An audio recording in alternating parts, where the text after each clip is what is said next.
The Hadza live by primal instinct. They are the people who read footprints on the hot land of Tanzania.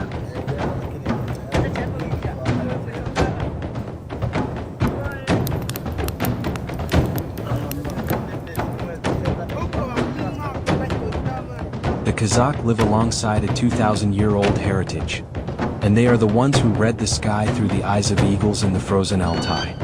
When humanity is becoming increasingly dependent on technology, what is it that helps them preserve the way of life of their ancestors?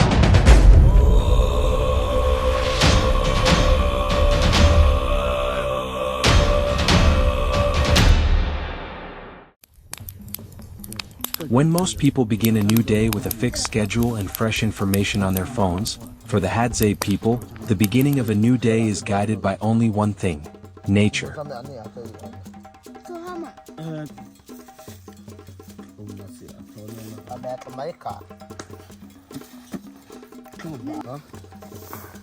They begin the hunt as soon as the sun rises, quietly stepping into the dry savanna with a bow in hand, something that has almost become an extension of their body whenever they hunt.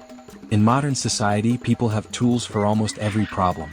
But for the Hadzabe, most daily challenges are solved by their own hands, eyes, feet, and life experience.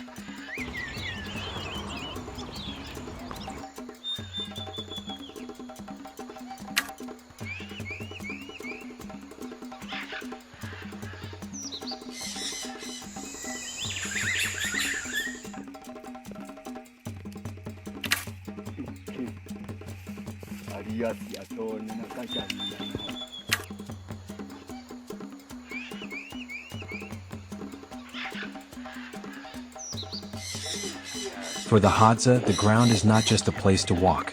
It is where all information is stored. They read it the way the modern world reads a screen.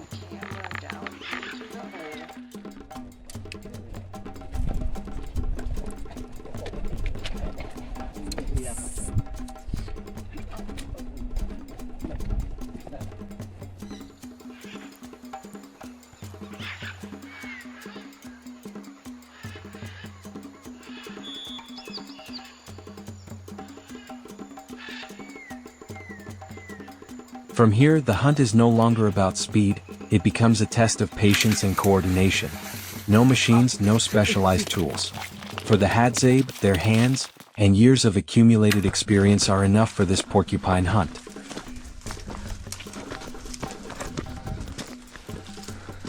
And then, the struggle ends, the animal is pulled out of the burrow, the tension drops, and the hunt is over.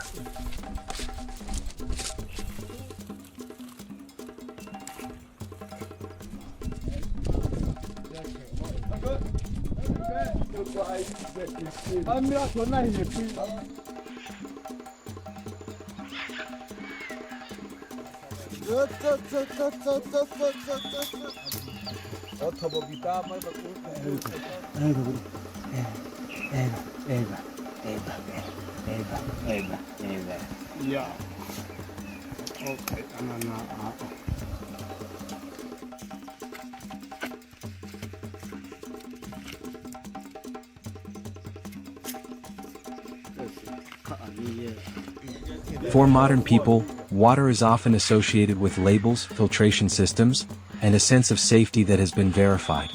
But for the Hadza, safety comes from generations of lived experience.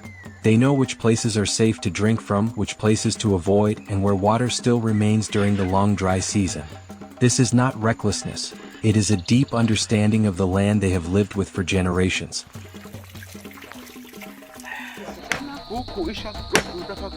In modern society, food often passes through many stages, from production, transportation, and preservation before appearing on the dining table. But for the Hadza, that journey is much shorter. They search, hunt, share, and directly use what nature provides.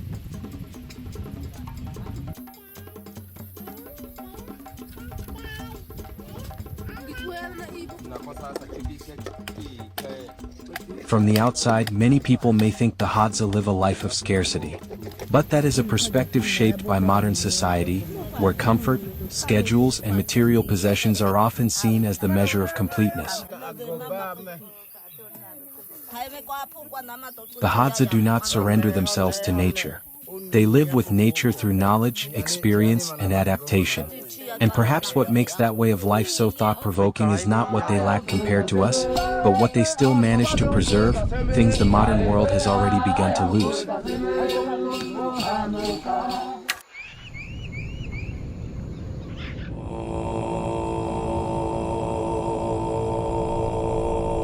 If the Hadza survive by staying close to the ground and reading nature's traces, the Kazaks survive among high mountains and freezing snow in a more structured way. They do not completely reject modernity, but they accept it only as small pieces to support a lifestyle that has lasted for 2,000 years. While the modern world uses drones to scout and observe from above, Kazakh hunters use the eyes of eagles. This is not a master-servant relationship, but a strange form of symbiosis.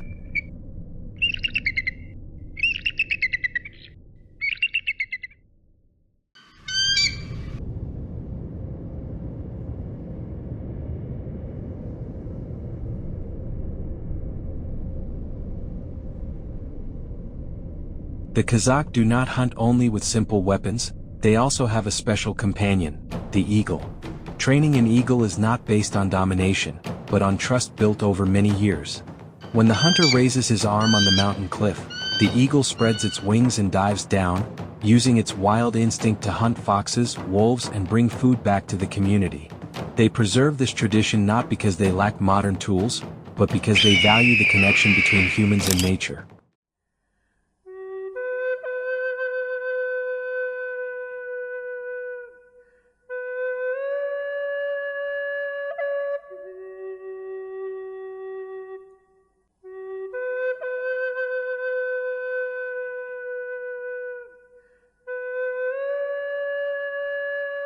The life of the Kazakh people stands in clear contrast to that of the Hadza. Unlike the Hadza, the Kazakh collect water from glacier streams, bring it back and boil it before using it. Inside the tent, light does not rely only on fire. It is also provided by lamps connected to an old battery.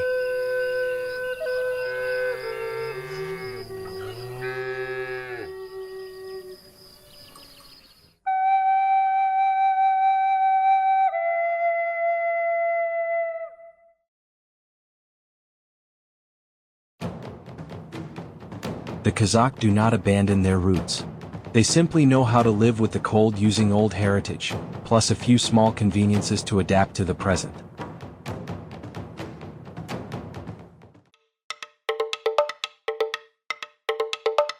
When placing these two communities side by side, one thing becomes very clear. The Hadza preserve a way of life that remains almost completely original to nature, while the Kazakh are more flexible, combining tradition with a few practical conveniences. But both refuse to let modernity completely replace their identity. They do not reject the modern world because they fear change. They only reject dependence, when people gradually lose the ability to live for themselves, understand nature, and protect their own community. For them, progress only has value when it does not cost freedom, survival knowledge, and cultural roots. And perhaps that is the greatest lesson of all. Living modern does not mean forgetting who you are.